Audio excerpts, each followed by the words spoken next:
રાપર તાલુકાના એક્ઝિક્યુટિવ મેજિસ્ટ્રેટની ગાડીને નંદી અડફેટે લેતા મોતના મુખમાંથી બચ્યા રાપર તાલુકાના એક્ઝિક્યુટિવ મેજિસ્ટ્રેટ અને મામલતદાર એચ.બી. વાઘેલા શ્રી રાપર તાલુકાની એક શાળામાં ગુણોત્સવનો કાર્યક્રમ પૂર્ણ કરી પોતાના ઘરે જઈ રહ્યા હતા ત્યારે સાંજના સમયમાં રાપરના નવાપરા મધ્યે જ્યાં રાપર નગરપાલિકાનો કચરા રિસાયકલ પ્લાન્ટ આવેલો છે તેને બિલકુલ બાજુમાં રસ્તા પરથી પસાર થઈ રહ્યા હતા ત્યારે નંદી દ્વારા અડફેટે લેતા ગાડી પરથી કાબુ ગુમાવતા ગાડી રોડ પરથી ઉતરી જાળીમાં ઘૂસી ગઈ હતી।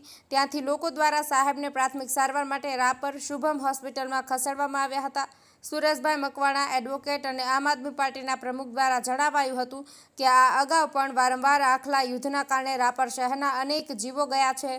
નંદીના ત્રાસના કારણે એક્ઝિક્યુટિવ મેજિસ્ટ્રેટ પણ સુરક્ષિત નથી તો પ્રજા કેટલી સુરક્ષિત હશે તે પણ પ્રશ્નાર્થ મૂકી જાય છે।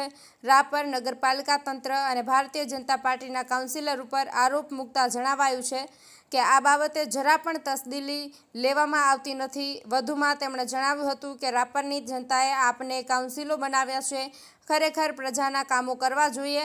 નંદી શાળા ખોલવી જોઈએ, નહીં કે માત્ર કઠપૂતળીઓની જેમ નાચવાનું। હાલ રાપર નગરપાલિકાથી લઈને કેન્દ્ર સુધી ભારતીય જનતા પાર્ટીની સરકાર છે તો કામ કરવા માટે કયા ગ્રહો નડે છે તેવું પણ ઉમેર્યું હતું। હરખાભાઈ સોલંકી, રાપર।